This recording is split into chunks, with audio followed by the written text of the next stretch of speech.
Question में mention ना हो तो रिपीटेशन हमेशा अलाउड होता है। वैसे अभी आप दोनों केस बनाएंगे, एक रिपीटेशन अलाउड वाला और एक रिपीटेशन नॉट अलाउड वाला।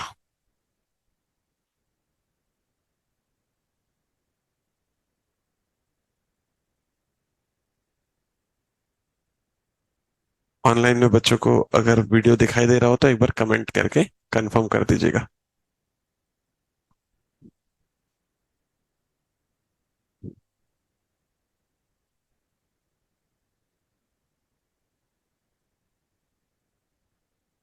विजिबल है ऑनलाइन में?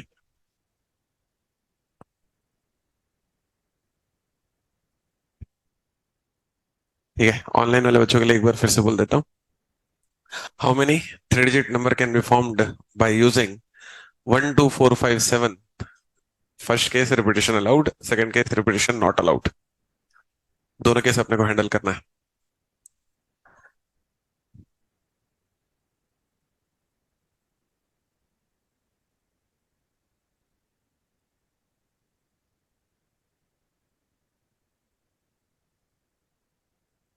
हुआ क्या सॉल्व? कैसे हैंडल करेंगे अपन लोग? देखो, इस तरह के क्वेश्चन जब भी पेपर में आते हैं तो, क्योंकि उसने कहा था कि थ्री डिजिट नंबर अपने को बनाना है, तो क्योंकि मेरे को थ्री डिजिट नंबर बनाना है ना, इसलिए मैंने क्या किया, तीन स्पेस क्रिएट कर लिए। ठीक है, चार डिजिट बनाना तो चार स्पेस होते मेरे पास। पहले यहाँ तक। अब उसने ये मेंशन ही नहीं किया कि क्या लेना है क्या नहीं लेना है, उसने बस बोला कि 1 2 4 5 7 को ले लेना। तो इस वाली जगह पर ना, 1 2 4 5 7 में से कोई भी आ सकता है। तो फर्स्ट वाली प्लेस पर मैं पांच अलग अलग तरीकों से नंबर लिख सकता हूं। तो मेरे पास जो वेज है, नंबर ऑफ वेज, वो 5 है, तो मैंने यहाँ पे लिख दिया 5, ऐसा। ठीक है, सेकंड वाली जगह पर भी 1 2 4 5 7 में से कोई भी आ सकता है। 1 2 4 5 7 में से कोई भी आ सकता है, तो पांच तरीकों से नंबर आ सकता है। और यहाँ भी 1 2 4 5 7 में से कोई भी आ सकता है, तो पांच तरीकों से नंबर आ सकता है। तो 5 × 5 × 5, दैट गिव्स मी 125। तो जब रिपीटेशन अलाउड होगा तो 125 नंबर बन सकते हैं। ऐसे हैंडल होता है। ठीक है, और अगर रिपीटेशन अलाउड नहीं हुआ तो, अगर रिपीटेशन अलाउड नहीं हुआ तो इस वाली जगह पर 1 2 4 5 7 में से कोई भी आएगा, मतलब पांच तरीकों से आएगा। लेकिन जब आप यहां पर 1 2 4 5 7 में से कुछ भी रखने जाओगे, तो वो डिजिट जो यहां लिख चुके होगे वो यहां पर नहीं लिखोगे। तो पांच तरीकों से नंबर आ सकता था सेकंड वाले प्लेस पर, लेकिन मैंने एक डिजिट को आने से रोका है। तो यहाँ पर चार तरीकों से नंबर आ सकता है। और यहाँ भी 1 2 4 5 7 में से कोई भी आ सकता था, लेकिन वो नहीं जो यहाँ लिखा गया था, और वो नहीं जो यहाँ लिखा गया था। तो पांच में से दो को रोका तो तीन तरीकों से नंबर आ जाएगा। तो इसका मतलब हो जाएगा 5 × 4 × 3, दैट इज 60 नंबर्स। ठीक है, डन है मसला?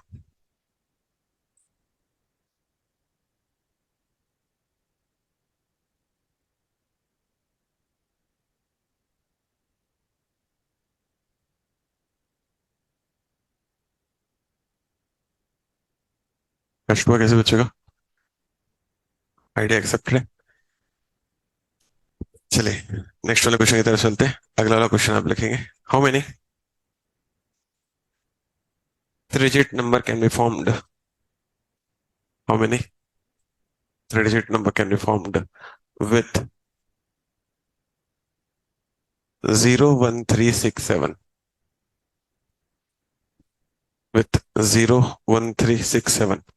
और वैसे ही इसके दोनों केस बनेंगे, एक बार रिपीटेशन अलाउड होगा, एक बार रिपीटेशन अलाउड नहीं होगा। कोशिश कीजिए।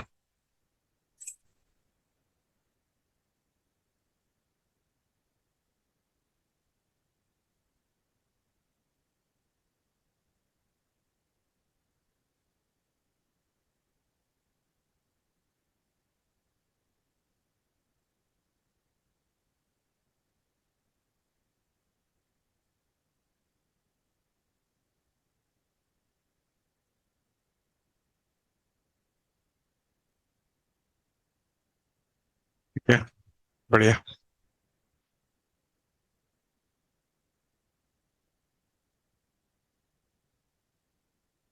देखो कैसे हैंडल होता है।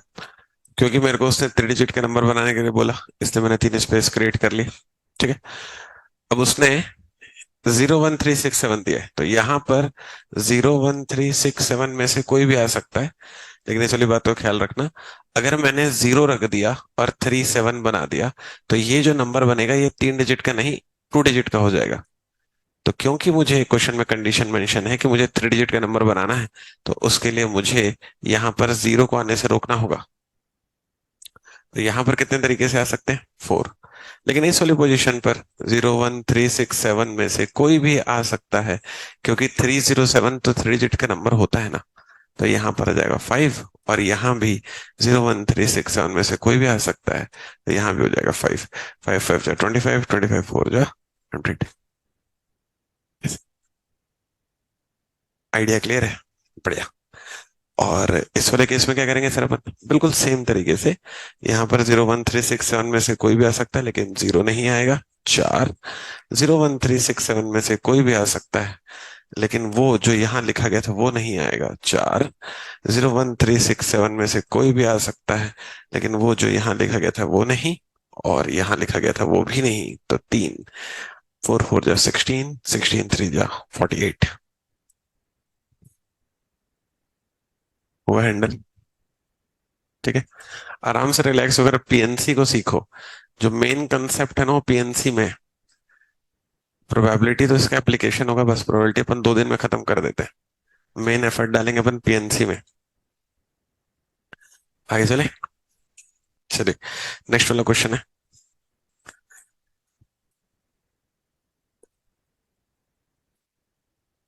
How many how many 3 digit odd number how many 3 digit odd number can be formed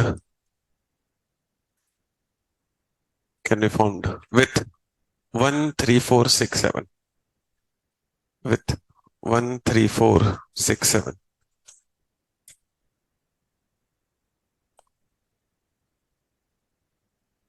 with 1 3 4 6 7। चलो कोशिश कर दो।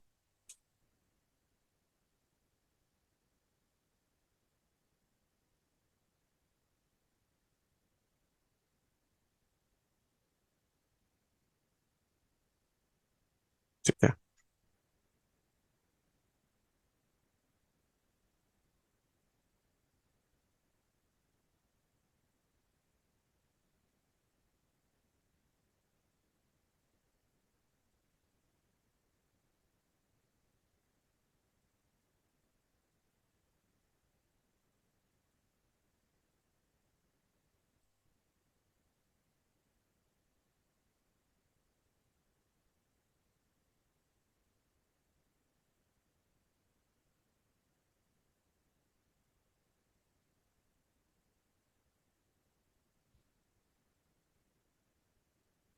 हाँ, कैसे हैंडल होता है? अगर मेरे को रेपिटेशन अलाउड बोलेगा, तो क्योंकि उसने ऑड डिजिट बनाने के लिए बोला है, तो कोई भी डिजिट ऑड कब होता है? जब उसके यूनिट वाले प्लेस पर कोई भी ऑड नंबर आ जाए। तो उसके यूनिट वाले प्लेस पर 1 3 7 में से ही कोई पुट करूंगा। कितने तरीके से? 3। यहाँ पर तो 1 3 4 6 7 में से कोई भी आ सकता है, मतलब कि 5। यहाँ भी 1 3 4 6 7 में से कोई भी आ सकता है, मतलब कि 5। 5 5 जा 25, 25 3 जा 75। ठीक किया मैंने, है ना? और इसके लिए सर आप क्या करेंगे? सिमिलरली, यहाँ पर 1 3 7 में से कोई भी आ सकता है, यहाँ पर 1 3 4 6 7 में से कोई भी आएगा, लेकिन वो नहीं जो यहाँ आया था। और 1 3 4 6 7 में से कोई भी आएगा, लेकिन वो नहीं जो यहाँ आया था, और वो भी नहीं जो यहाँ आया था। तो इसका 3 होगा, इसका 4 होगा, और इसका 3 होगा। 3 3 जा 9, 9 4 जा 26। ठीक है। अगर किसी बच्चे को इस तरह से डाउट आ रहा हो कि इसके पहले वाले क्वेश्चन में आप फर्स्ट वाला जो डिजिट था, मतलब कि जो 100 प्लेस वाला डिजिट था, वहां से भर रहे थे, अभी इस वाले क्वेश्चन में आप यूनिट वाला डिजिट है, मतलब जो लास्ट वाला डिजिट है, वहां से भर रहे हो। अभी मैं उल्टा चलाऊ ना, इसके पहले सीधा चल रहा था। तो ये कैसे डिसाइड होता है कि मेरे को यहां से भरना चालू करना है कि इस तरह से भरना चालू करना है? इसका सिर्फ एक ही आइडिया है। आइडिया ये है कि पीएनसी के क्वेश्चंस में ना आपका सबसे पहला टास्क होता है कंडीशंस को हिट करना। आप सिर्फ और सिर्फ पीएनसी के क्वेश्चंस में कंडीशन को सेटिस्फाई करवाइए, और बाकी सब कुछ जैसा कि तैसा लिख दीजिए। यही मेन कंसेप्ट है। अब पिछले वाले क्वेश्चन की कंडीशन ये थी कि 3 डिजिट का नंबर बनाना है, जिसके लिए मेरे को जीरो फर्स्ट वाली पोजीशन पर नहीं चाहिए था, तो मैंने वहीं से शुरू किया।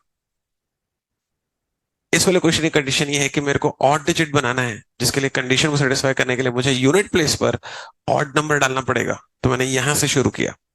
सबसे पहले मैंने कंडीशन को सेटिस्फाई किया, उसके बाद जो जैसा सेट हो रहा था होने दिया। ठीक है। तो कोई ऐसा रिजिड नहीं बनना है अपने को कि मेरे को पहले से ही भरना चालू करना है या लास्ट से भरना चालू करना है। आप कहीं से ही भरो, लेकिन आइडिया ये है कि सबसे पहले आपको कंडीशन को सेटिस्फाई करना है, उसके बाद जो जैसा चल रहा है जाने दो। ठीक है। चलो थोड़ा सा और लेवल बढ़ाते हैं क्वेश्चंस का। अगला क्वेश्चन लिखते हैं।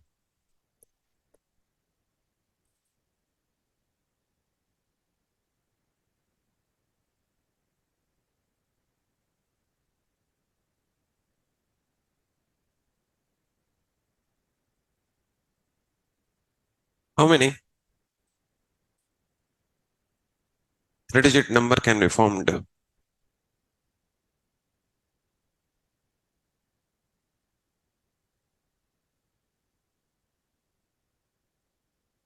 Having exactly 1 7?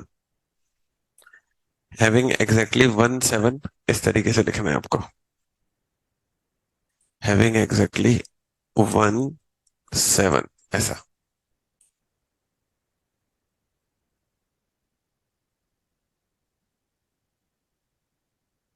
3 डिजिट का नंबर बनाना है ऐसा जिसमें सिर्फ एक ही साथ होता हो।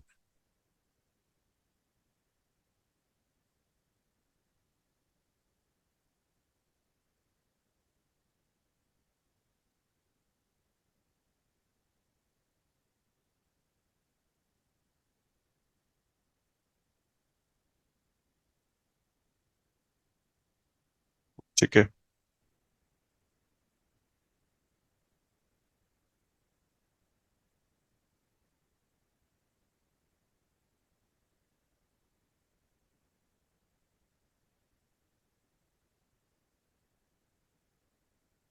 ठीक है। ठीक है।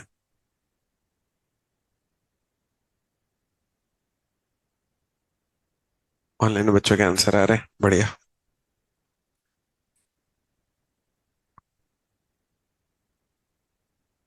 इस तरह के क्वेश्चन है आपके प्रीवियस ईयर गेट एग्जाम में आए हुए हैं, तो आराम से आइडिया सीखिए। क्या जवाब है?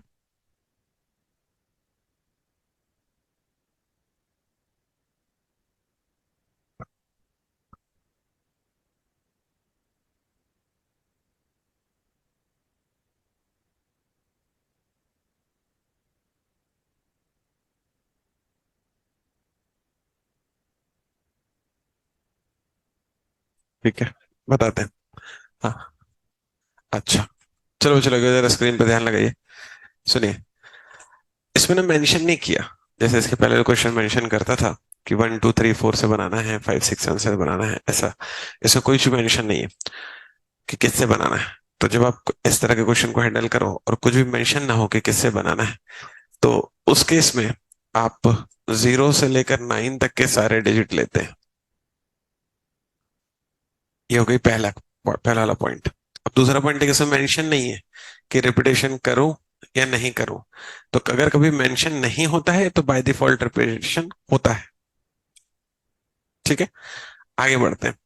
कंडीशन ये है कि इसमें मेरे को 7 चाहिए, वो भी एक ही बार चाहिए बस। तो मैं इसको कैसे हैंडल करूंगा, रिलैक्स होकर सुनना।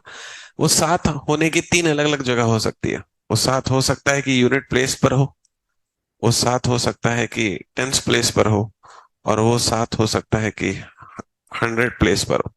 मैंने जो सर्कल बनाया है ना, सर्कल बनाने का अर्थ ये होता है कि उस पर्टिकुलर पोजीशन पर मैंने 7 एज नंबर को फिक्स कर दिया है। उस पर्टिकुलर पोजीशन पर एक ही डिजिट आएगा, और वो कौन होगा? 7। सर्कल करने का मतलब होता है फिक्स करना। तो 7 जो है, अगर आपको एक बार चाहिए तो वो या तो यूनिट पर हो सकता है, या टेंस पर हो सकता है, या तो 100 पर हो सकता है। और तो कोई जगह नहीं है अभी उसके पास, क्योंकि 3 डिजिट का ही बनाना था।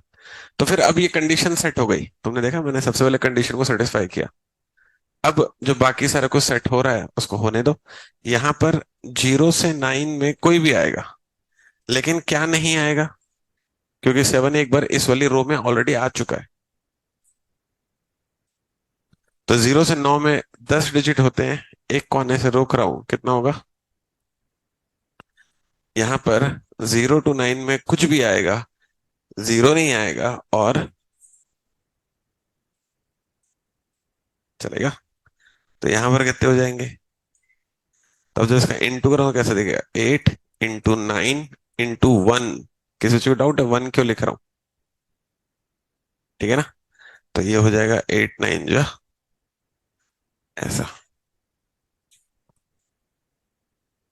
ठीक है। यहां पर 0 to 9 में कुछ भी आएगा, 7 नहीं आएगा, तो 9। यहां भी 0 to 9 में कुछ भी आएगा, 0 और 7 नहीं आएगा, तो 8। 8 into 1 into 9 मतलब कि 72। 0 to 9 में कुछ भी आएगा, 7 नहीं आएगा। 0 to 9 में कुछ भी आएगा, 7 नहीं आएगा। 9 9। 1 into 9 into 9। 9 9 जो 81। जब इसको ऐड करेंगे आप, इसमें आप ऐड करेंगे तो टोटल हो जाएगा आपके पास ऐसा।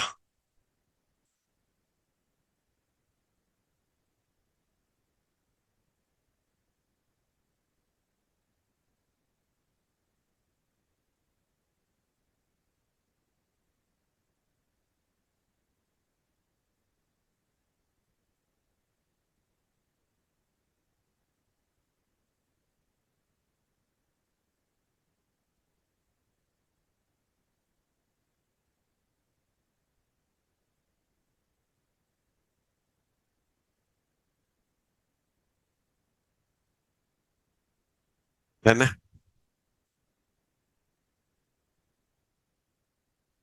आगे चले। अगले क्वेश्चन में बोलता है सेम लाइन रहेगी, कंडीशन बस बदलेगी। Having exactly 2 7। चलो अब सोचो तो आप, अब आप कर सकते हो। हैविंग एग्जैक्टली 2 7 कैसे हैंडल होगा?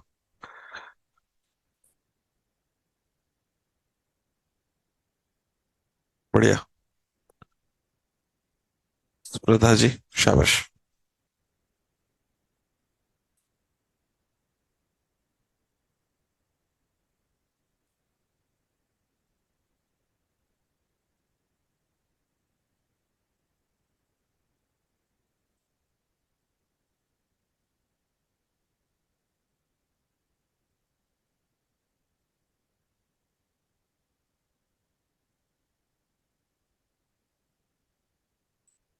ठीक है।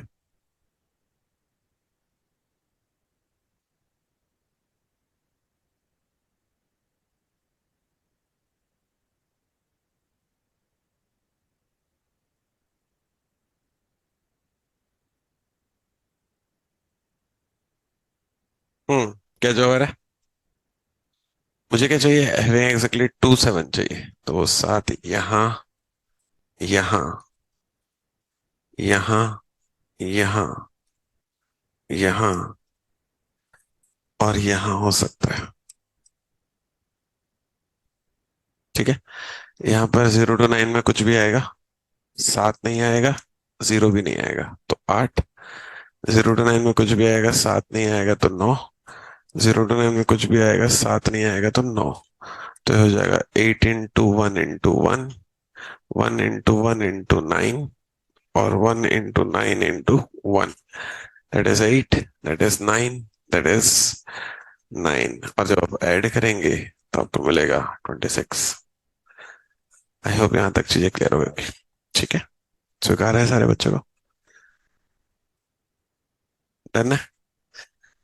अगला है हैविंग एटलीस्ट 1 7। Having at least 1 7।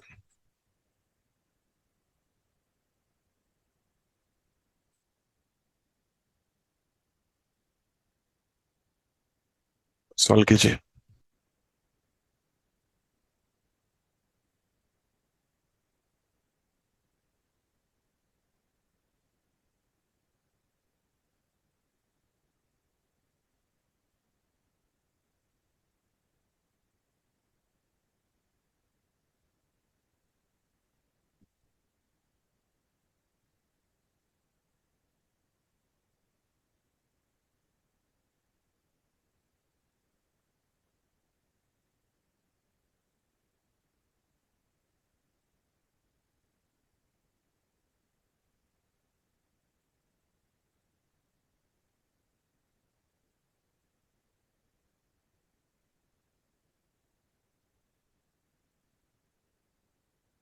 हाँ, बढ़िया।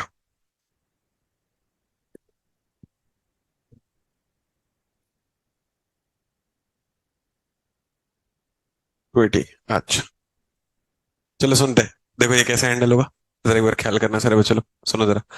उसने कहा कि कम से कम एक जगह सात होना चाहिए। ठीक है। तो जो कम से कम एक जगह सात है ना, वो बहुत आराम से मुझे मिल सकता है। किस तरीके से मिलेगा? वो सात यहाँ, यहाँ और यहाँ पर होगा। ठीक है। अब इस वाली जगह पर ना 0 to 9 में कोई भी आएगा, लेकिन सात भी आएगा। सर सात क्यों आ रहा है? क्योंकि उसने बोला कि कम से कम एक बार सात आना चाहिए। एक बार सात आ गया, लेकिन दो बार आ जाए तो क्या दिक्कत है? उसने बोला ना कम से कम एक बार आना चाहिए, दो या तीन बार भी तो आ सकता है। तो यहाँ पर 10 तरीके से नंबर आ सकते हैं। इस वाली जगह पर भी 0 to 9 में कोई भी आएगा, बस जीरो नहीं आएगा। तो यहाँ पर कुल 90 तरीकों से नंबर आ सकते हैं। ठीक है। इस वाली जगह पर 0 to 9 में कोई भी आएगा, लेकिन सात अब की बार नहीं आएगा। अब आप सात क्यों नहीं ले रहे हैं सर? क्योंकि अगर मैंने यहाँ पर सात लिख दिया ना, तो वो सेम सेट ऑफ नंबर यहाँ पर काउंट हो चुका है, जहां पर सात ऑलरेडी यूनिट प्लेस पर होता है। तो वो रिपीट हो जाएगा। मुझे उस रिपीटेशन को रोकना होगा। समझ आ रही है बात? ठीक है। तो यहाँ पर सात नहीं आएगा, तो मतलब यहाँ पे 9 तरीकों से नंबर आएगा। और यहाँ भी 0 to 9 में कोई भी आएगा, लेकिन जीरो नहीं आएगा, ऑल्दो सात आ सकता है। तो यहाँ भी 9 हो जाएगा। So that would be 81। इसके लिए 0 to 9 में कोई भी आएगा, सात नहीं आएगा। 0 to 9 में कोई भी आएगा, सात नहीं आएगा। That is 9। That is 9। 81। आप जब ऐड करेंगे तो आपको आंसर मिलेगा 252। अगर किसी बच्चे को डाउट हो तो मुझसे पूछ लीजिएगा।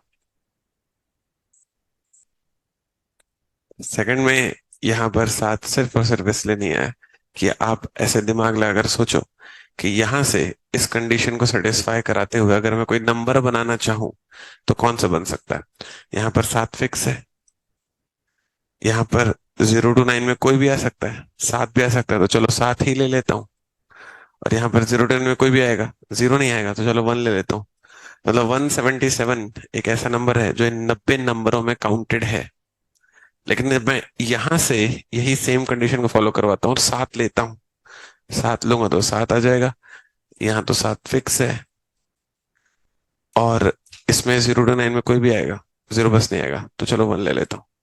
देखो 177 इस 90 में भी काउंटेड है, 177 इस 81 में भी काउंट हो जाएगा, अगर मैंने यहाँ पर सात को अलाउ कर दिया तो। तो इसकी मैचिंग को रोकने के लिए मेरे को क्या करना पड़ेगा? इसकी मैचिंग को रोकने के लिए यहाँ पर बस तुम सात मत लिखो, बाकी कुछ भी लिखते रहो। 4 5 3 7 कुछ भी लिखते रहो, ये इससे कभी मैच नहीं कर पाएगा। क्यों? क्योंकि यहाँ तो सात फिक्स है ना, वो तो चेंज नहीं हो सकता। इस वजह से।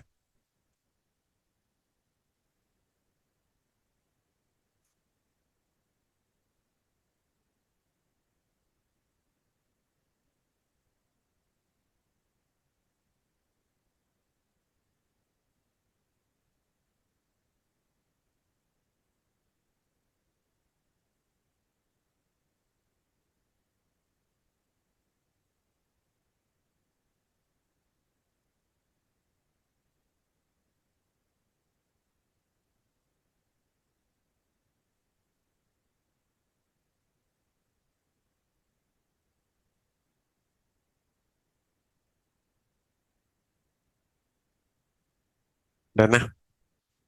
लिखिए question. How many 9 digit number, how many 9 digit number of different digit can be formed? How many 9 digit number of different digit can be formed? How many 9 digit number of different digit can be formed?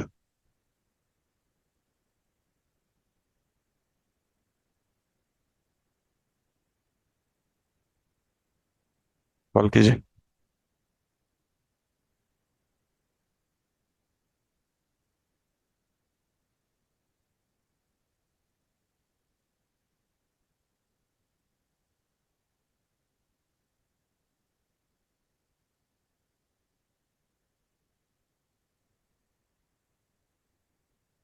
बढ़िया, शाबाश।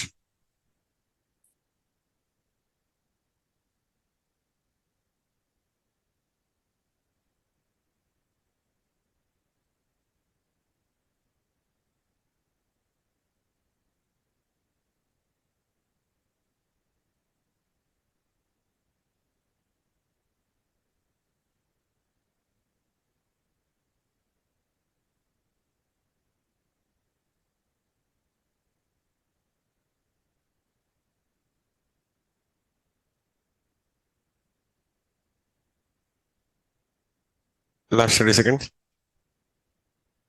बढ़िया। मुझे क्या करना है, मुझे 9 digit का number बनाना है, तो आइडिया तो सेम रहेगा। अगर आपको 9 डिजिट का नंबर बनाना है तो आपके पास 9 स्पेस होने चाहिए। ठीक है, यहाँ तक मसला क्लियर है। उसके उन्होंने ये कहा कि डिफरेंट होना चाहिए, साफ साफ लिखा उसमें। डिफरेंट होना चाहिए, इसका मतलब कि रिपीटेशन नहीं होगा। उसमें उन्होंने कुछ भी मेंशन नहीं किया 1 2 3 4 लेना। जब मेंशन नहीं करते तो हम 0 to 9 में पूरा ले लेते हैं। ठीक है, सॉल्व करने जाता हूँ, यहाँ पर 0 to 9 में कुछ भी आएगा, जीरो नहीं आएगा 9 तरीकों से।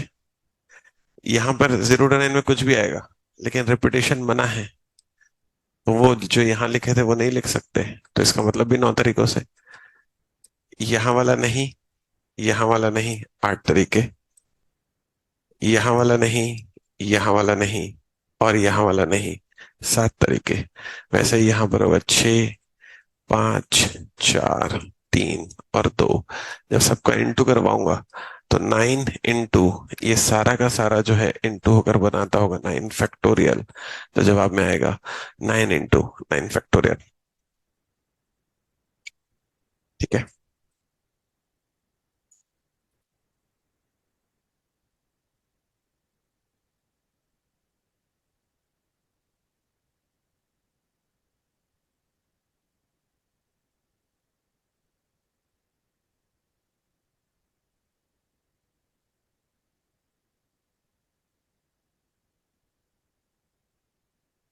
डांटूंगा, देख के छापो बराबर। मैं क्या लिखा हूं, तुम क्या लिख रहे हो?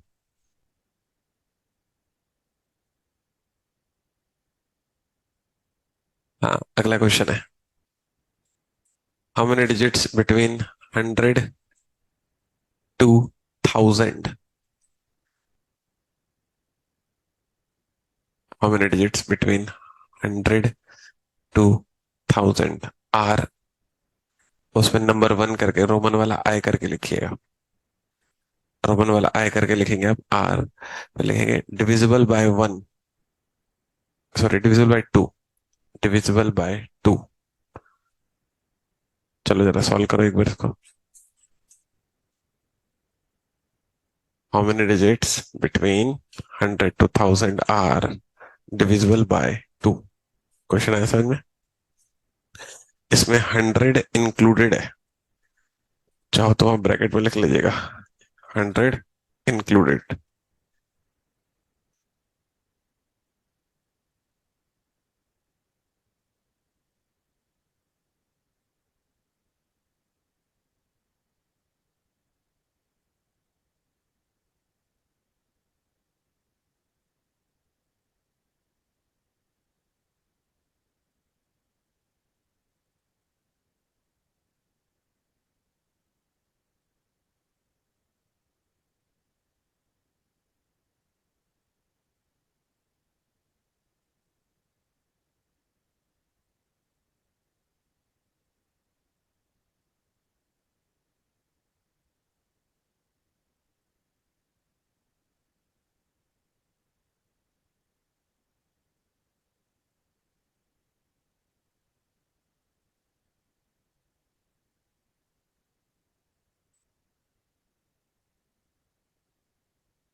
जल्दी सुनते हैं। हाँ जी, थोड़ा सा ध्यान लगाइए। उसने क्या कहा है? उसने कहा है कि मुझे 3 डिजिट का नंबर नहीं चाहिए। ऐसा कुछ लिखा है, 3 डिजिट का चाहिए, नहीं चाहिए ना? ठीक है। मुझे 100 से लेकर 1000 के बीच में नंबर चाहिए। ठीक है। और मुझे वो सारे नंबर चाहिए जो 2 से डिविजिबल होते हैं, जिसमें कि 100 इंक्लूडेड होना चाहिए। तो 100 से लेकर 1000 के बीच में जितने भी नंबर होंगे सारे के सारे 3 डिजिट के ही नंबर होंगे। और अगर वो 2 से डिविजिबल हो तो 2 से डिविजिबिलिटी का रूल होता है, unit digit should be divisible by 2। ठीक है। यूनिट डिजिट अगर आप 2 से डिवाइड करना चाहते हैं तो उसके लिए 0, 2, 4, 6 और 8 में से यहाँ पर आना चाहिए। तो कितने तरीके से? 5। यहाँ पर 0 to 9 में कोई भी आ सकता है, क्योंकि रिपीटेशन तो मेंशन नहीं था, तो इसीलिए सारे के सारे नंबर लिख सकता हूँ। 0 to 9 में मतलब रिपीटेशन अलाउड है, कोई भी आ सकता है, लेकिन क्या नहीं आएगा? जीरो नहीं आएगा। ठीक है। तो ये कितने तरीके से हो जाएगा? 9। तो जब इसको आप सॉल्व करोगे तो इसकी वैल्यू आ जाएगी 450, ऐसा। ठीक है ना? रोमन वाला 2 करके लिखेगा, डिविजिबल बाय 3।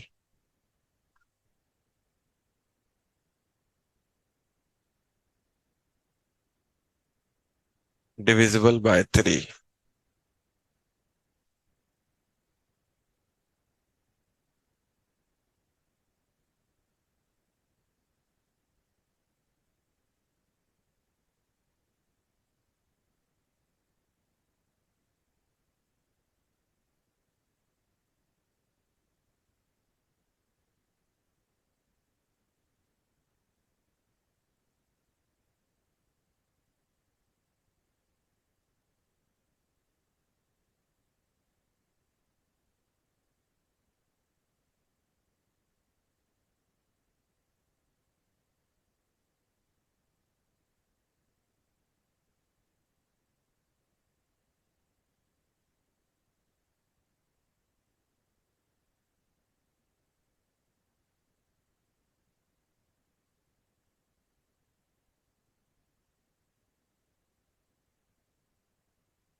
चलो सुनते हैं।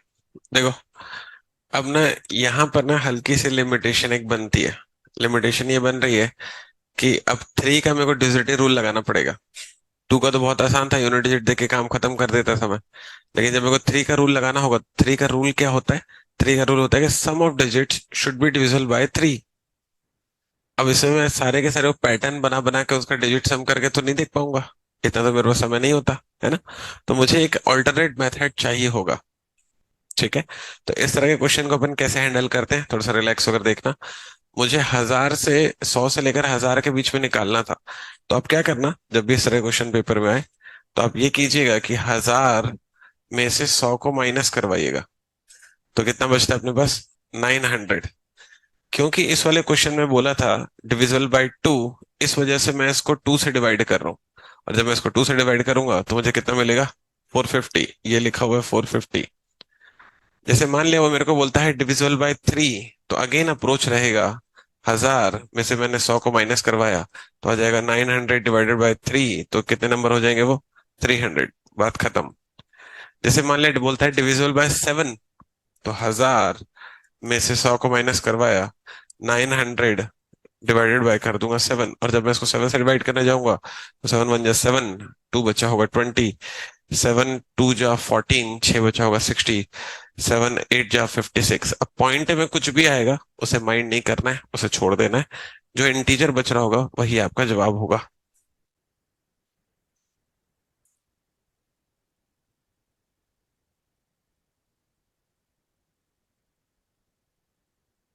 ठीक है।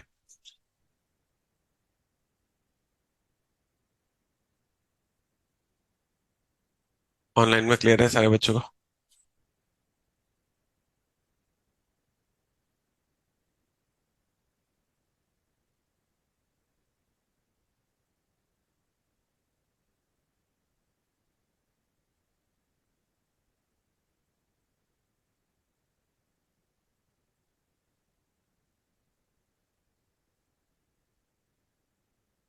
आगे बढ़े।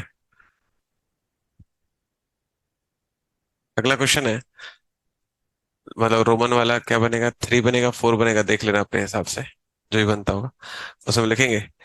डिविजिबल बाय, डिविजिबल बाय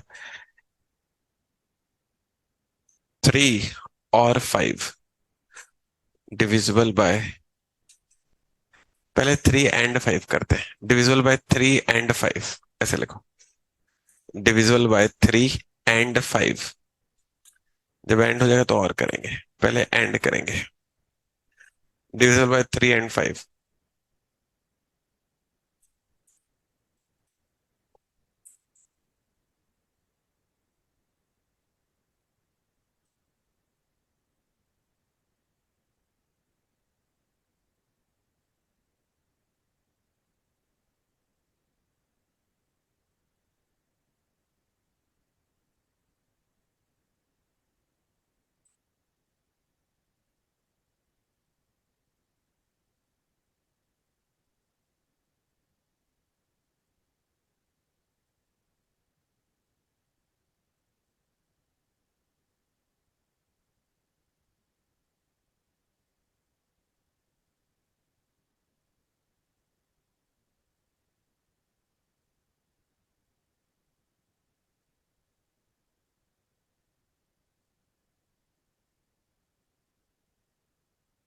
चलो सुनते हैं, 3 and 5 कैसे हैंडल होगा।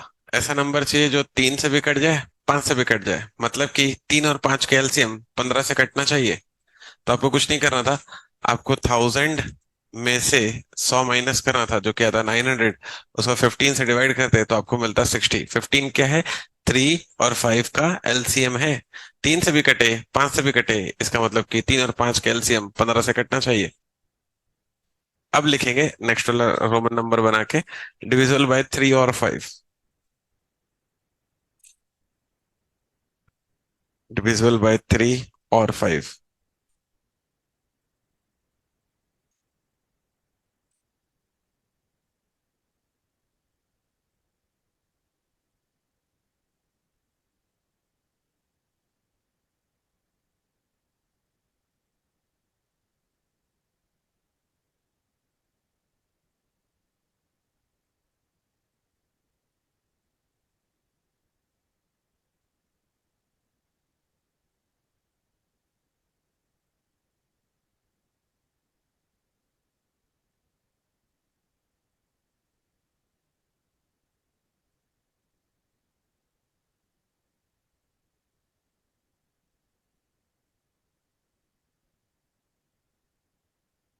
फिर जरा स्क्रीन पे फोकस करो, जरा सुनो।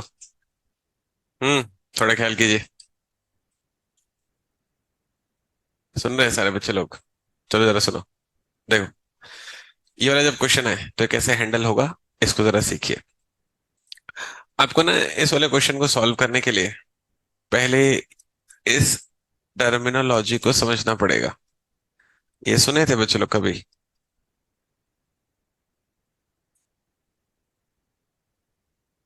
ये सुने हैं?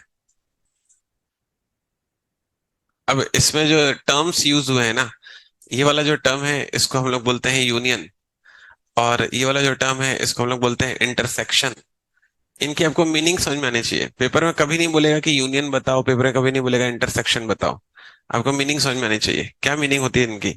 जैसे मान लिया अगर एक सेट है मेरे पास, उसमें कुछ एलिमेंट है 1 2 3 4 और 5। दूसरा सेट है मेरे पास, उसमें कुछ एलिमेंट है 4 5 6 और 7। अब अगर आप मेरे से पूछोगे कि sir P A union B क्या होगा, तो बता सकते हैं कोई बच्चा क्या होगा? 1 2 3 4 5 6 7। और अगर मैं आपसे इंटरसेक्शन पूछूं तो 4 5। अब आपको ना ये कंसेप्ट तो पता चल गया कि यूनियन में क्या करते हैं, इंटरसेक्शन में क्या करते हैं। लेकिन आपको ये समझना पड़ेगा कि इनकी मीनिंग क्या निकली। मतलब ये है कहने का बच्चे लोग, यूनियन वाले केस में ना, हर वो नंबर चाहे ए के पास था चाहे बी के पास था, उसे कंसिडर किया गया। तो इसको मैं लिखूंगा और, या फिर लिखूंगा एटलीस्ट वन। या तो किसी एक के पास था, या तो दोनों में किसी के पास भी था। तो आपको पेपर में यही पूछेगा, 3 और 5। सीन है समझ में? तो जब आपसे और पूछे तो आपको समझ जाना है कि वो आपसे कुछ और नहीं, दरअसल यूनियन पूछ रहा था।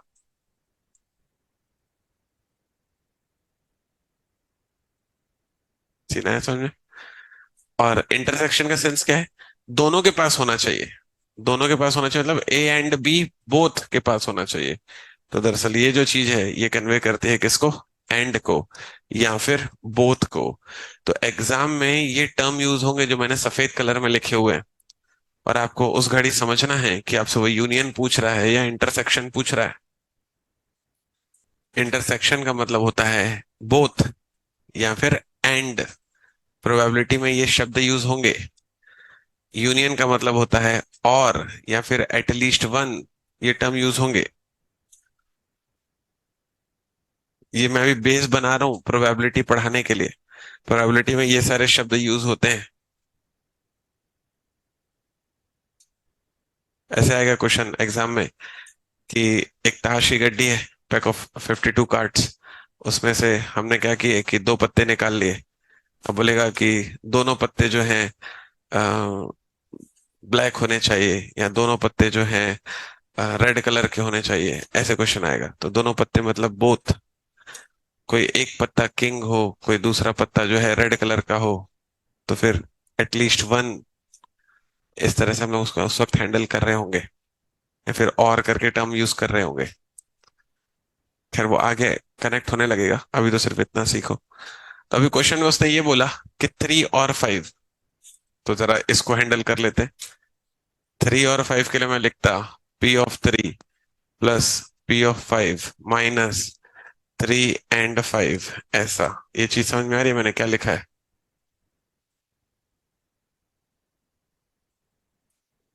इसमें कष्ट हुआ है किसी बच्चे को?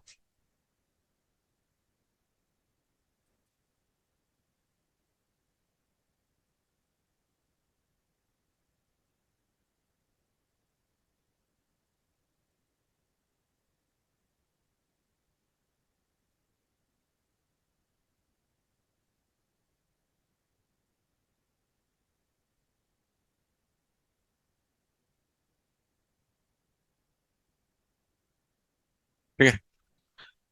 तो 3 से डिवाइड होने के लिए 900/3। 5 से डिवाइड होने के लिए 900/5।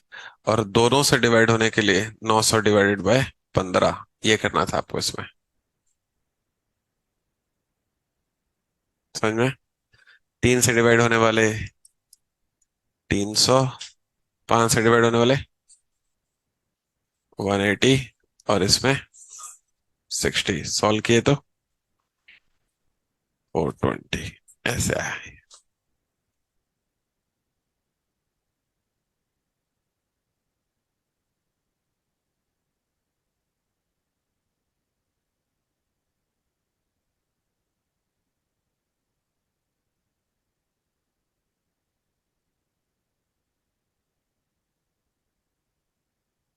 आगे चले। नेक्स्ट वाला रोमन नंबर बना के लिखेंगे। Divisible by 3 but not by 5। Divisible by 3 but not by 5।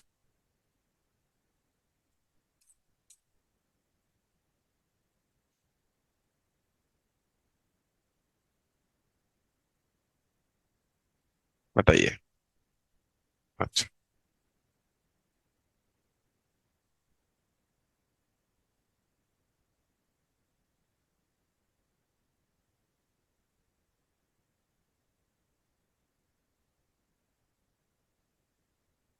अच्छा।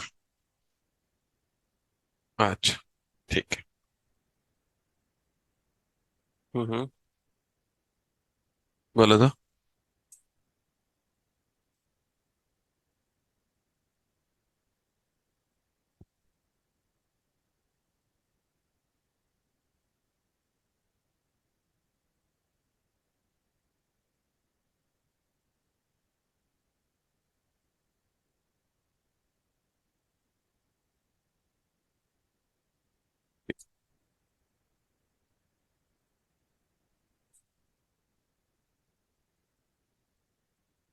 चलो सुनते हैं।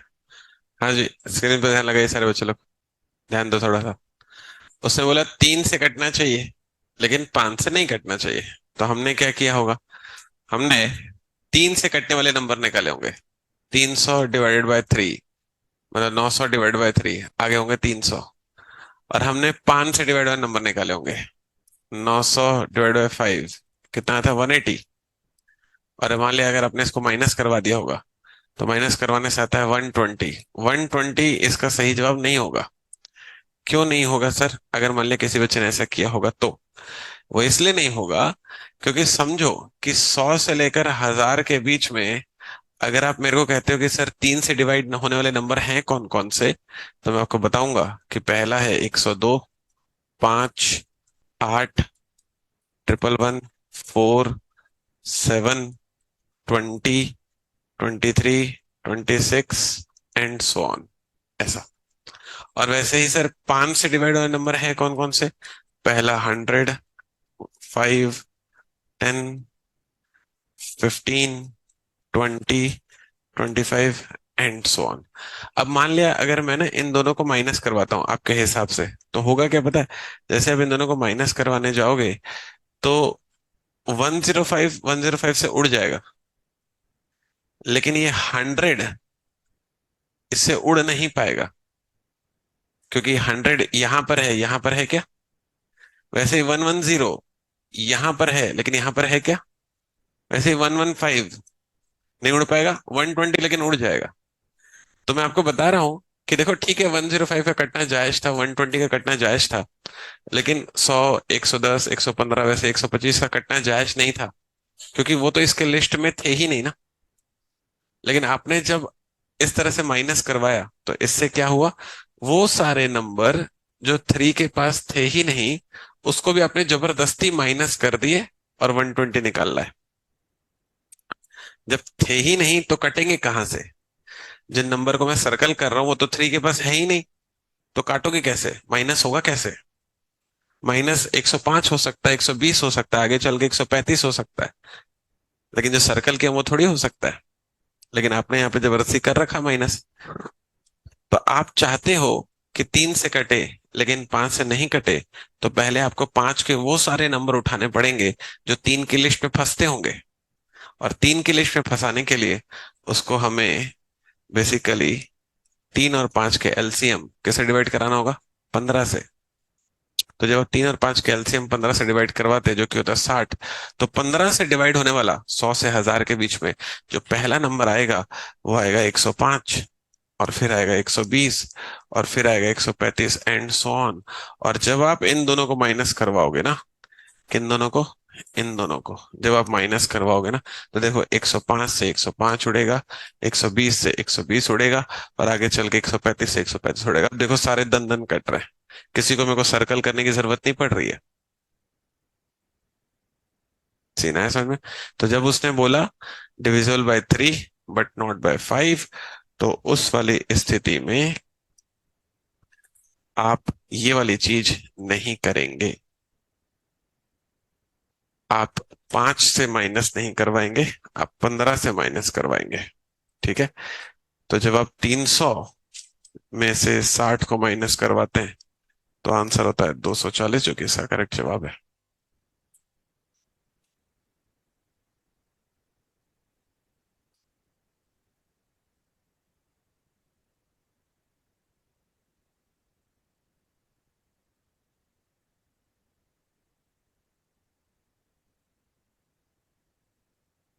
ठीक है, डन है मसला।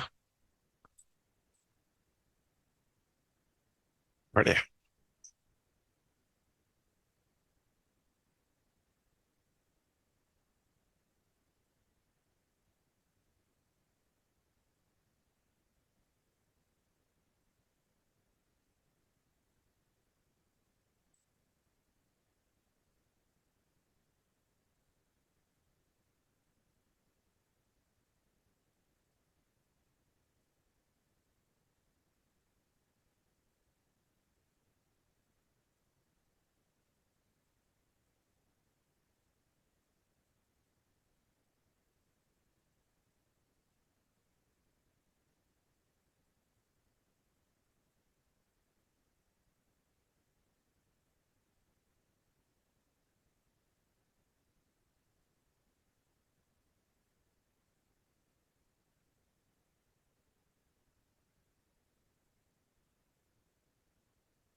डन है। ओके यहाँ तक। हाँ, तो इसके बाद हम लोग क्या करते हैं, थोड़ा पीएनसी का ना कंसेप्ट समझने की कोशिश करते हैं। तो एक तरफ अपनी हेडिंग रहेगी परमुटेशन, दूसरी तरफ अपनी हेडिंग रहेगी कॉम्बिनेशन।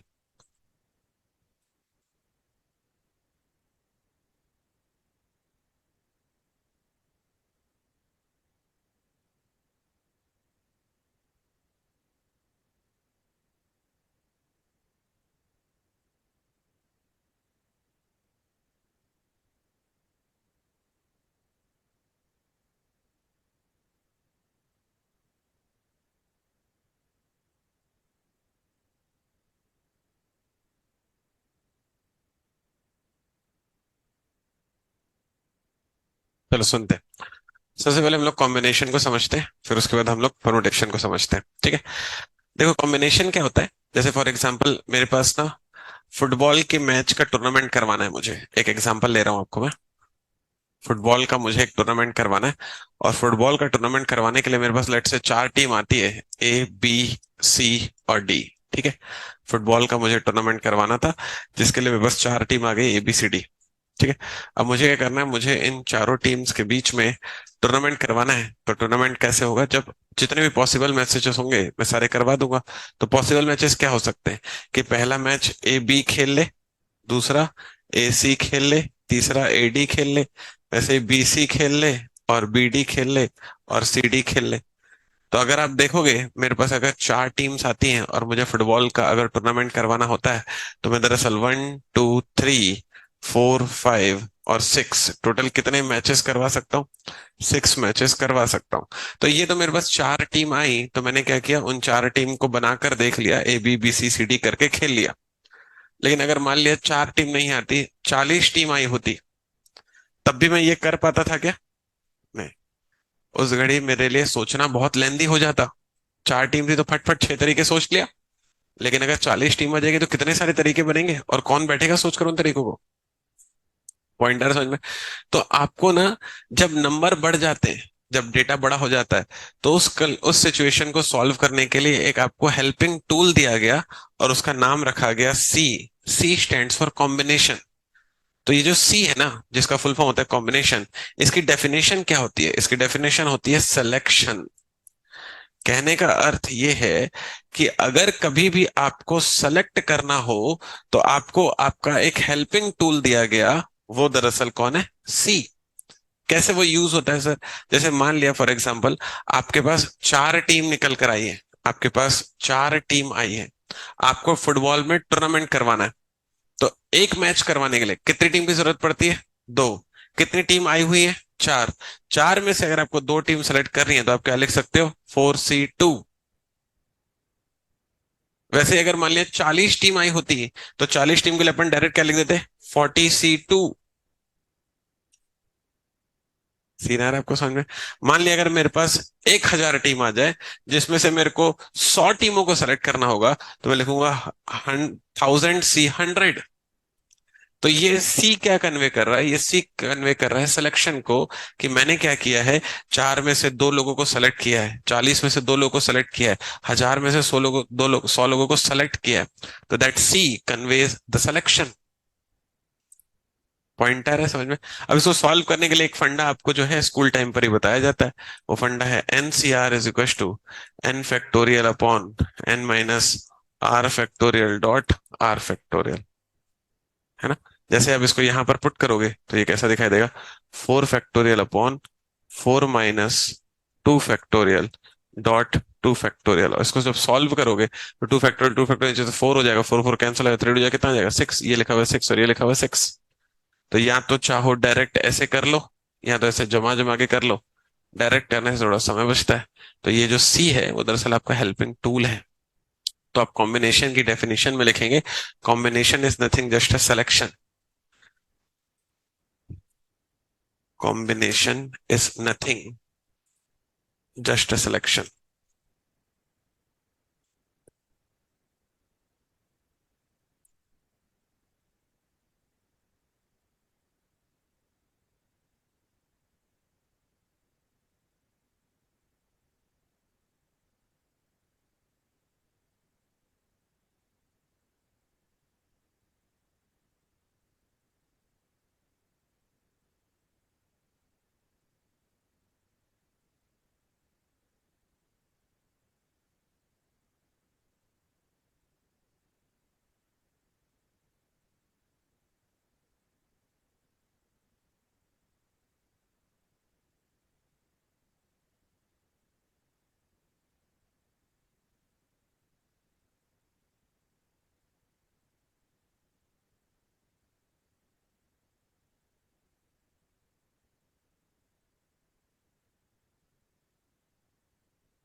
आगे चले।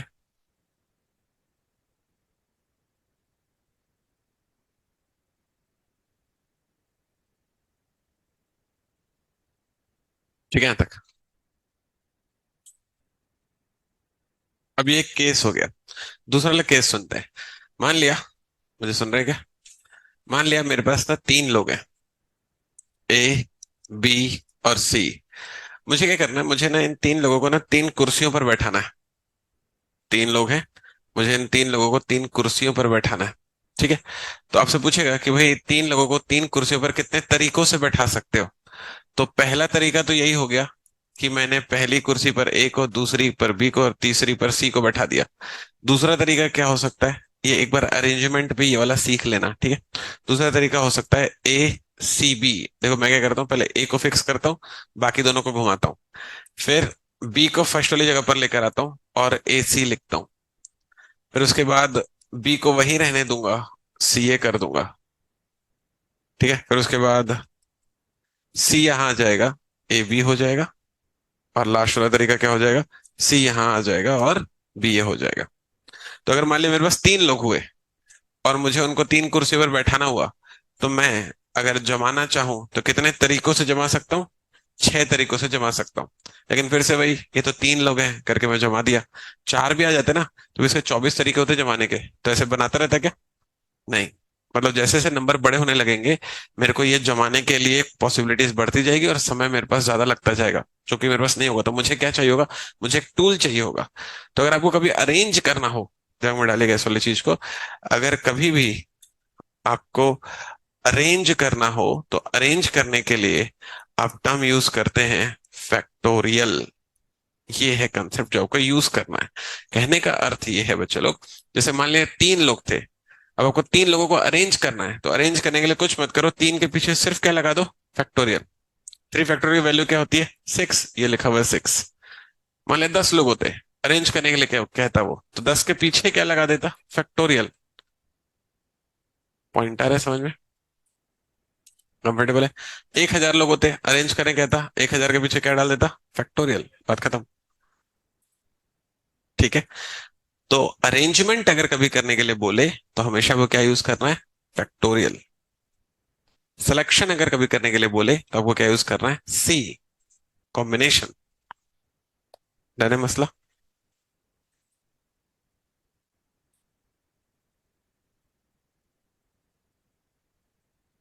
रफ करो।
सुनते हैं।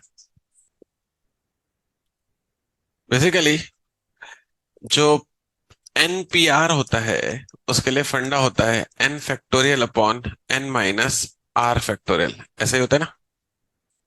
एग्री करते हो? अगर मैंने अगर मैंने नीचे की तरफ आर फैक्टोरियल और आर फैक्टोरियल कैसे डिवाइड कर दिया, कर सकता हूँ ना मैं तो इससे क्या होगा, इससे N P R is equal upon R factorial is equal to, ये कुछ और नहीं है, एन सी आर है। तो इसका मतलब मैं लिख सकता हूँ N P R is equal to N C R, N C R into R factorial, लिख सकता हूँ ऐसा। तो अब थोड़ा सा आप इसकी डेफिनेशन को समझिए। मैं जानता हूं, मुझे सुन रहे हैं?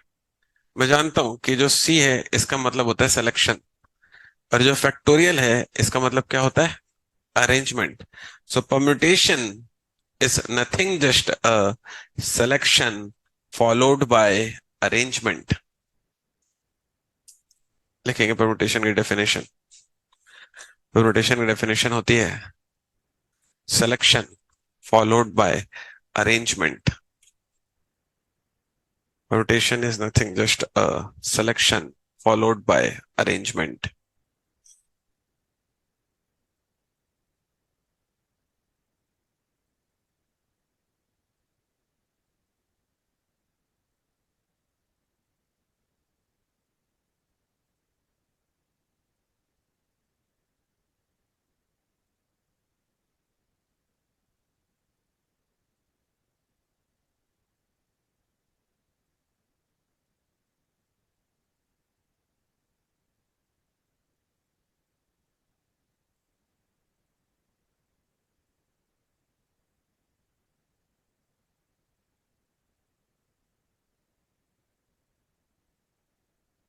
ठीक है।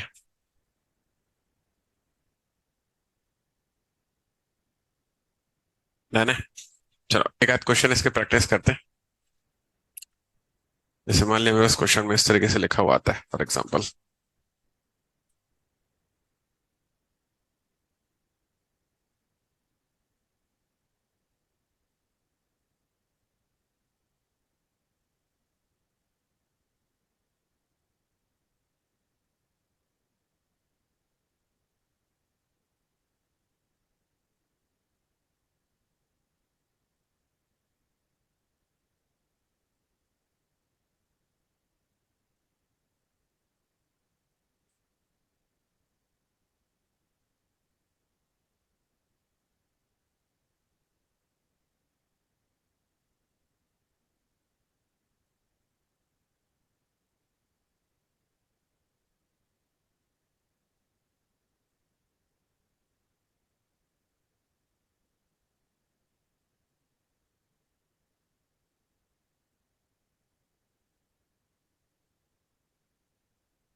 शुरू करें। आई होप आप सारे बच्चों ने एक बार से पेन चला लिया होगा। चलो जरा सुनते हैं। देखो, इन सारे क्वेश्चंस को सॉल्व करने के लिए मैंने आपको अभी भी इसके पहले फॉर्मूला बना कर दिया था। आप इसको इस तरीके से लिख सकते थे। 75 फैक्टोरियल अपॉन 75 - 2 फैक्टोरियल, इस तरीके से आप लिख सकते थे। बाकी इस क्वेश्चन को सॉल्व करने का जो दूसरा तरीका है वो सीख लो। मैंने आज ये फर्स्ट और लास्ट टाइम इस चीजों को सॉल्व करना सिखा रहा हूँ। ये आप चीजों को सॉल्व करना सीख लीजिएगा, क्योंकि एग्जाम में आप क्या करोगे कि मेथड तो मेरे से सीख लोगे, कंसेप्ट तो मेरे से सीख लोगे, लेकिन अल्टीमेटली आपको ऑप्शंस में ये चीजें नहीं मिलती है ना। इसको सॉल्व करके जो नंबर मिलता है वो टिक करना पड़ता है। तो ये सॉल्व आपको स्वयं से करना है आगे से। ये मैं फर्स्ट एंड लास्ट बार मैं खुद से सिखा रहा हूँ। आप सीख लीजिए। कुछ कष्ट हो तो मेरे से पूछ लेना, लेकिन करना आगे से तुम खुद ही। मैं आपको अप्रोच दूंगा कि किस तरीके से मैंने ये टर्म्स जनरेट किए, मतलब जब मैं क्वेश्चन सॉल्व कर रहा हूँ तो। लेकिन सॉल्व आपको स्वयं करना पड़ेगा। चलो जरा सुनो। देखो कैसे हैंडल होता है ये। जैसे लिखा हुआ है 75 P2। तो मैं क्या करता हूँ पता है इसको सॉल्व करने के लिए? यहाँ पे 75 लिखा हुआ है, यहाँ पे 2 लिखा हुआ है, तो इसलिए 75 के दो कदम लेता हूँ। पहला है 75 और दूसरा है 74, बात खत्म। इसका इंटू करूंगा तो जवाब मेरे को मिल जाएगा। तो पेपर में मैं ऐसे हैंडल करता हूँ, मैं फैक्टोरियल वेक्टोरियल नहीं लगाता हूँ। जैसे ही एक और बार देखते हैं, लिखा हुआ है 12 P4। तो इसके लिए क्या करूंगा पता है? 12, 11, 10, 9, बात खत्म। समझ गए? अब यहां पर देखो जरा, क्या लिखा हुआ है? 10C3। तो 10, 9, 8 स्वीकार हुआ। 3 था इसलिए 10, 9, 8। लेकिन सी के केस में क्या होता है? डिवाइडेड बाय 3, 2, 1 भी आ जाता है।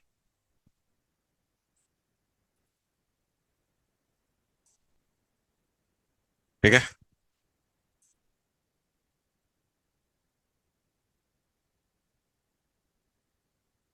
स्वीकार हो गया इतना। आगे चले। अब जैसे ये लिखा हुआ है, ध्यान दे रहे हो मुझे? 100C97।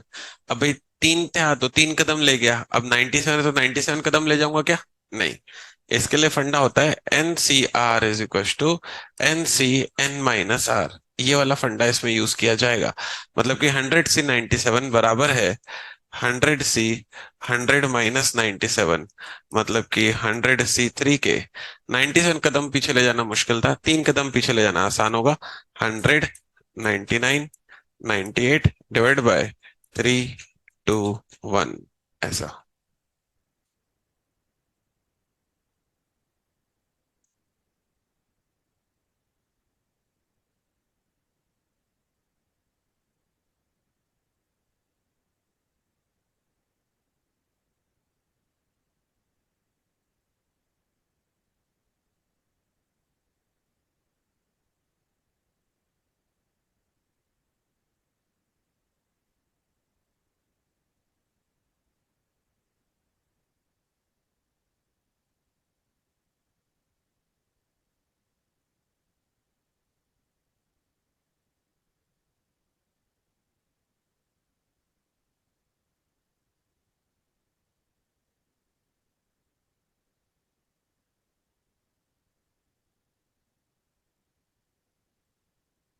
आगे बताएं।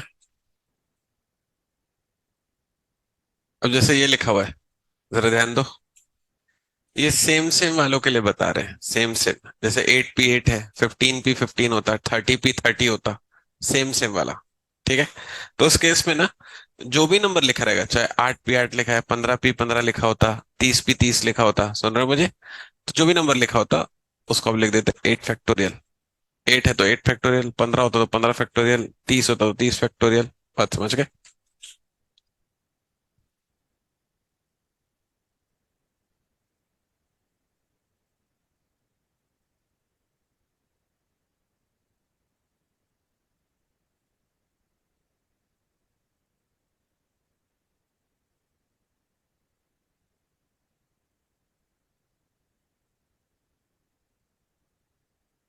अब जैसे 8P1 लिखा हुआ है और यहाँ जीरो लिखा रहता है, तो 1 और 0 वाला केस बता रहा हूँ, सुन रहे हो मुझे?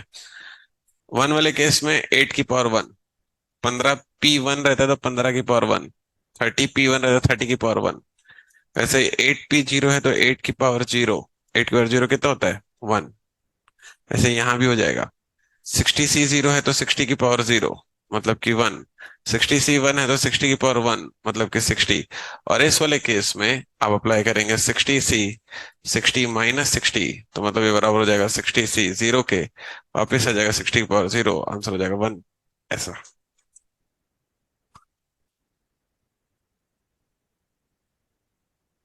स्वीकार हुआ।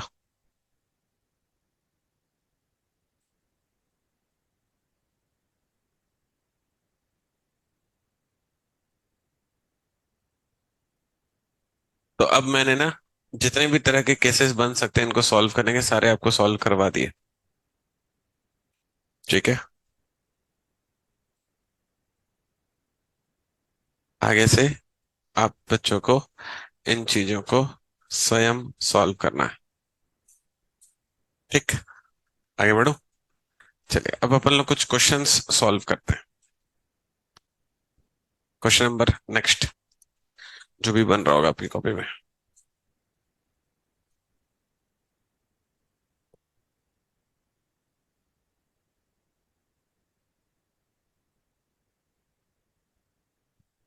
How many words, how many words with और विथआउट मीनिंग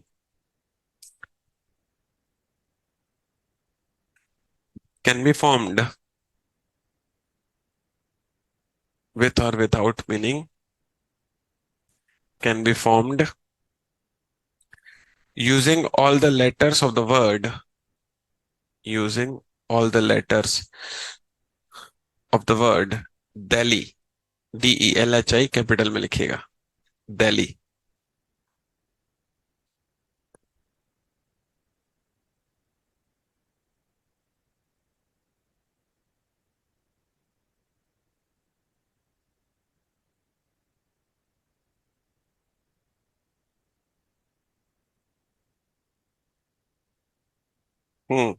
क्या जवाब आ रहा है? बढ़िया।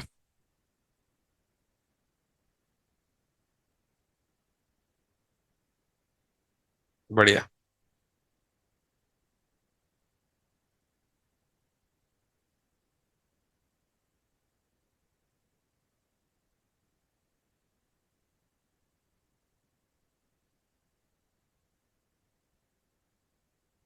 तो इन तरह के क्वेश्चन में चलो क्या किया जाता है कि दरअसल ना हम देखते हैं कि क्या शब्द गिवन है। जैसे मुझे शब्द गिवन है दिल्ली, तो दिल्ली में अपन लेटर्स काउंट करते हैं।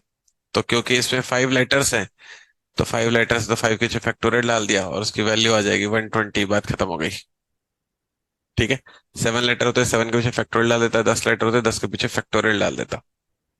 यही सीखा था मैंने। ठीक है। अगला क्वेश्चन है, how many different words can be formed, how many different words can be formed from the letter of the words Ganeshpuri,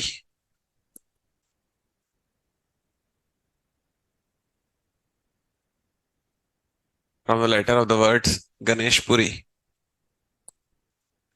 अब सब नंबर 1 रोमन वाला आय करके लिखिएगा। All the letters are taken, all the letters are taken, all the letters are taken. क्या जवाब होगा?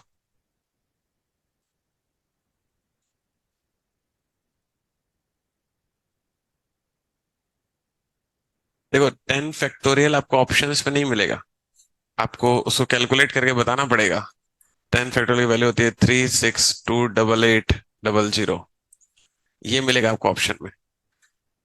तो थोड़ा सा अपना वो कैलकुलेशन वाला पार्ट को स्मूथ करते चलिए मेरे साथ। 10 फैक्टोरियल क्यों हुआ, किसी बच्चों को डाउट है? अब रोमन वाला 2 करके लिखिएगा।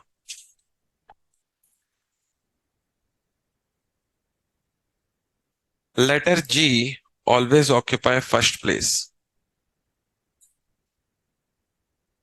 Letter G always occupy first place.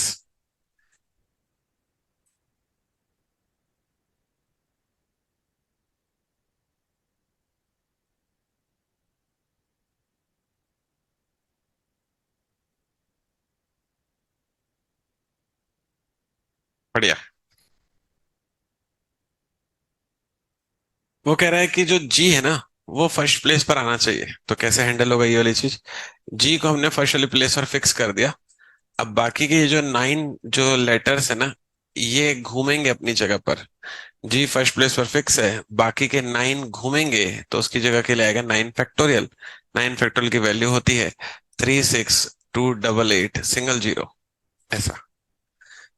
जी फिक्स हो जाएगा, बाकी के 9 घूमेंगे, तो 9 के घूमने के लिए 9 फैक्टोरियल। ठीक है।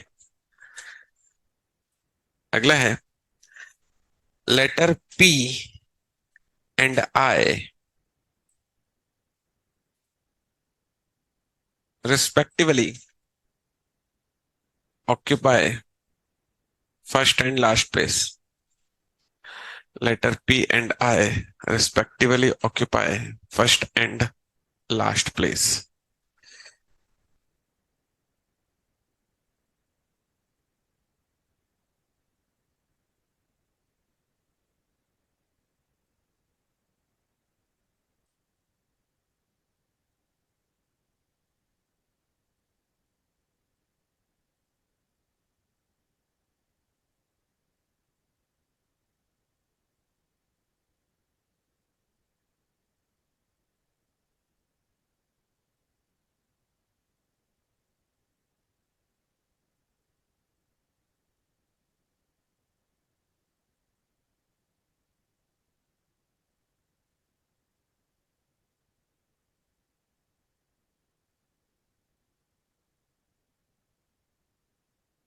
देखो क्या होगा कि पी और आई जो है ना, फर्स्ट और लास्ट में प्लेस पर फिक्स होने चाहिए। तो बाकी के जो 8 लेटर्स हैं वो अपनी जगह घूमेंगे, तो ये हो जाएगा 40।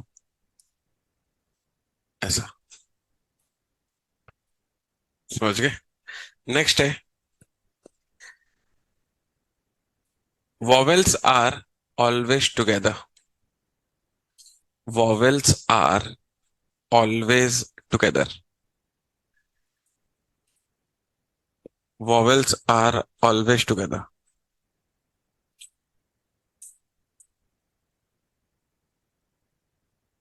vowels are always together.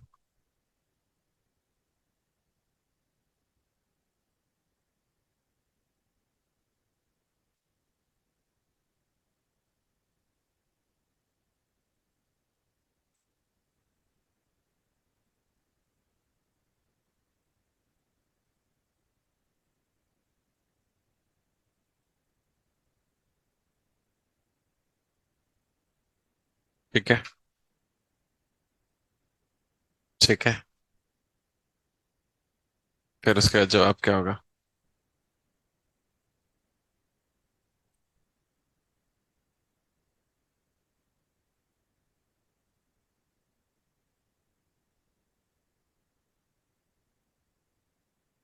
चलिए सुनते हैं।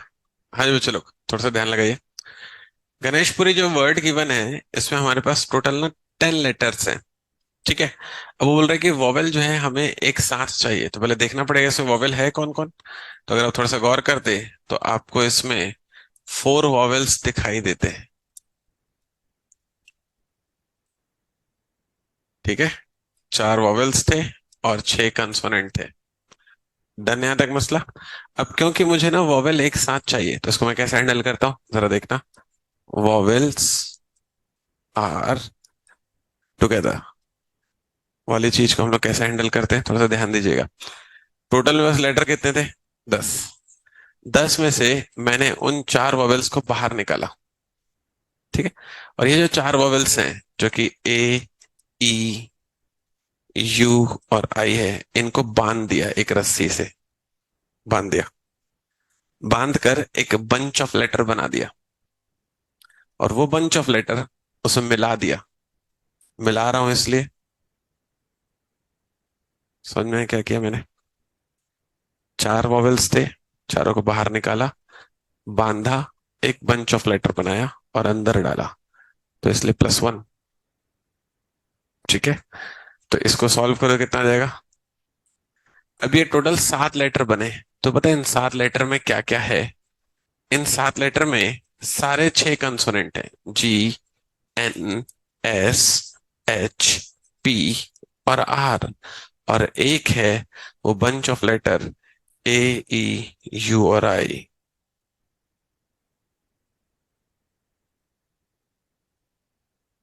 टोटल ये है वो सात। अब ये सात आपस में शफल होंगे तो इनके लिए आएगा 7 फैक्टोरियल। लेकिन ये चार भी तो अंदर ही अंदर घूम सकते हैं ना, तो इनके लिए आएगा, ये इसका सही जवाब है।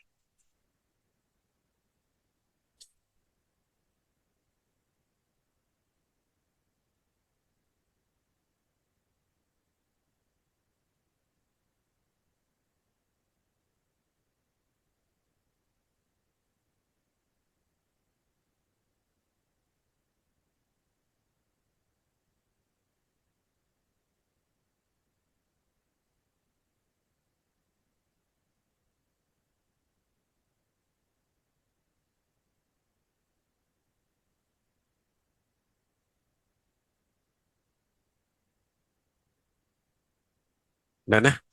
इसमें अगला रोमन वाला नंबर करके लिखिएगा। Vowels are, vowels are never together. Vowels are never together. Vowels are never together.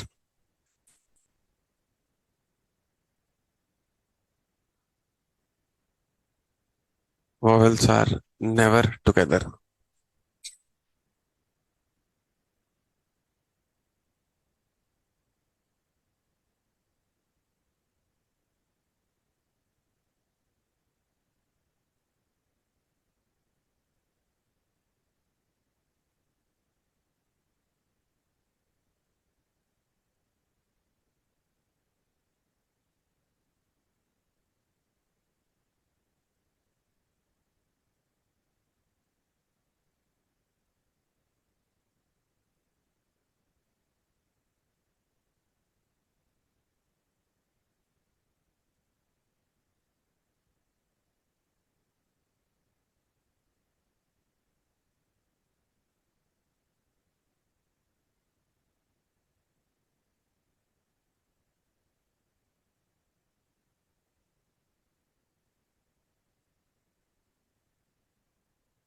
हाँ, कैसे हैंडल होता है ये?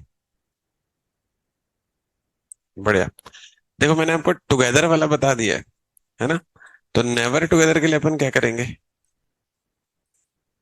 नेवर टुगेदर के लिए हम लोग टोटल माइनस टुगेदर वाला कंसेप्ट लगाते हैं। तो टोटल क्या होगा? टोटल होगा 10 फैक्टोरियल।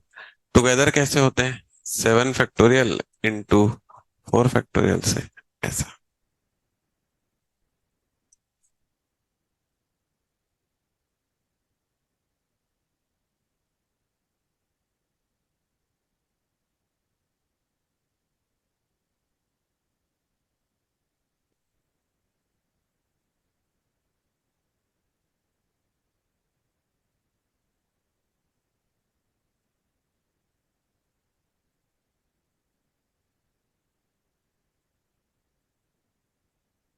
ठीक है।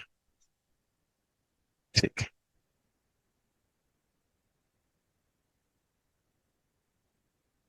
फर्स्ट हुआ कैसे बचेगा?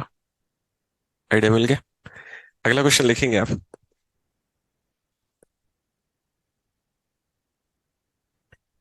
Letter E, H, P R never together.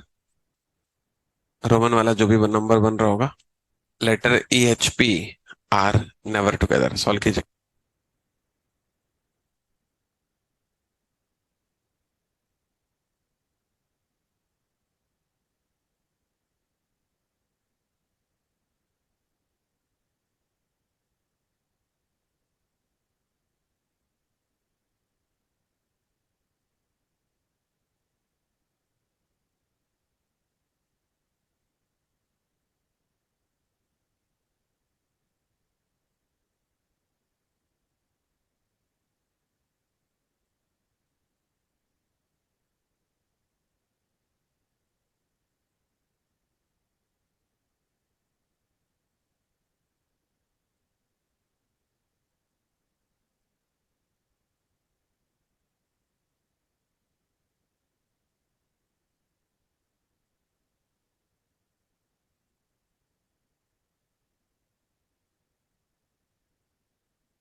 इसको सॉल्व किए होगे तो आपको मिला होगा 10 फैक्टोरियल -8 फैक्टोरियल इंटू 3 फैक्टोरियल, ये इस क्वेश्चन का सही जवाब है। मैं मान के चल रहा हूँ ये मिल गया होगा आप सारे बच्चों को, है ना। एक आध क्वेश्चन और देख लेते हैं फटाक से, समय है अपने पास 5-7 मिनट और है। Question is, how many words can be formed, how many words can be formed out of the letter, out of the letter article,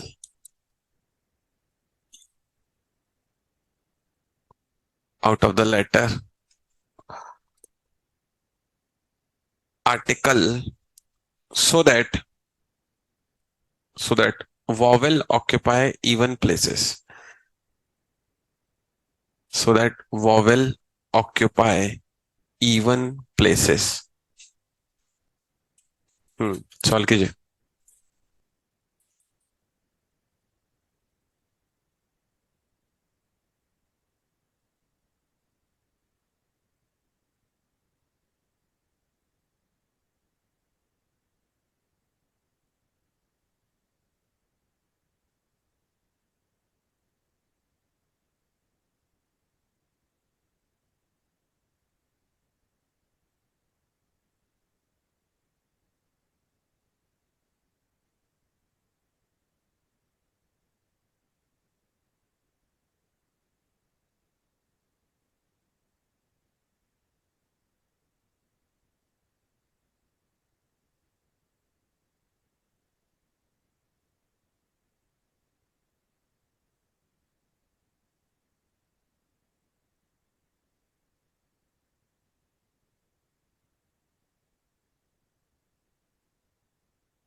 कैसे हैंडल होगा ये? 1 2 3 4 5 6 7, क्योंकि इसमें 7 लेटर्स थे। वॉवेल हैं 2 4 और 6, ए, आई और ई। ठीक है, तो मैंने क्या किया, वॉवेल को इवन प्लेस पर उठा के रख दिया। तो वॉवेल को जब जमाऊंगा तो आएगा 3 फैक्टोरियल, और जो बच गए उनको जमाऊंगा तो उनके लिए आएगा 4 फैक्टोरियल। तो 3 फैक्टोरियल इंटू 4 फैक्टोरियल जो भी करोगे इसका सही जवाब होगा। समझ गए? नेक्स्ट वाला क्वेश्चन है,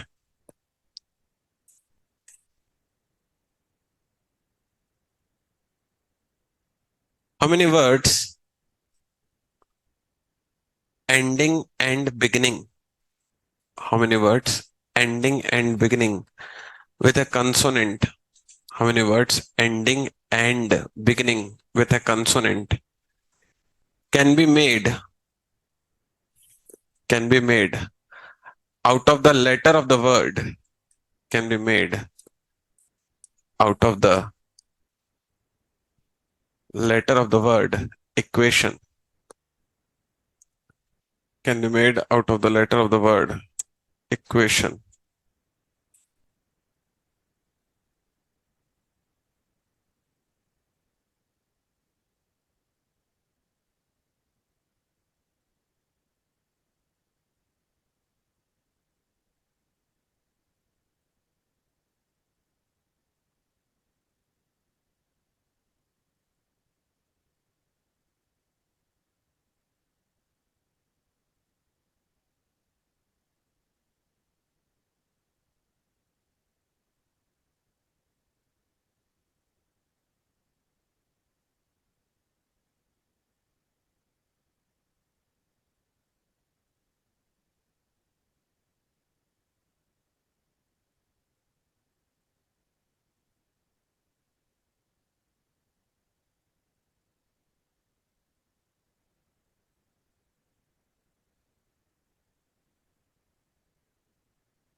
हाँ जी, सुनते हैं।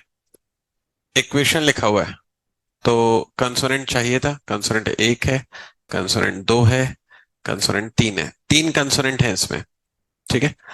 और टोटल है अपने पास चार और चार आठ, ऐसा। तो मेरे को फर्स्ट और लास्ट पर क्या चाहिए? कंसोनेंट चाहिए। तो बस जगह कितनी है?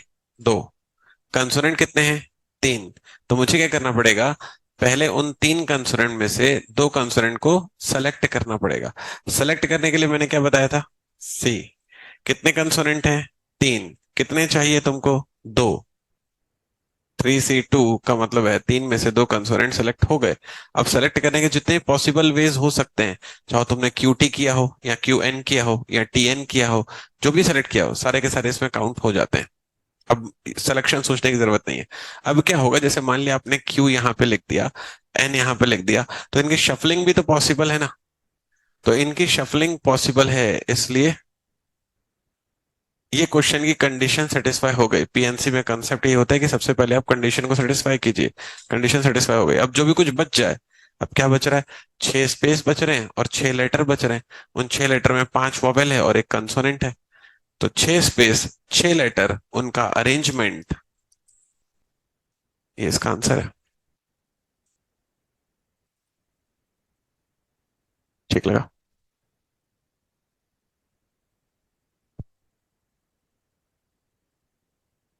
ठीक है। यहाँ से अपन नेक्स्ट वाली क्लास में कंटिन्यू करेंगे। आपकी नेक्स्ट वाली क्लास फ्राइडे पर होगी। तब तक अपना ख्याल रखिएगा।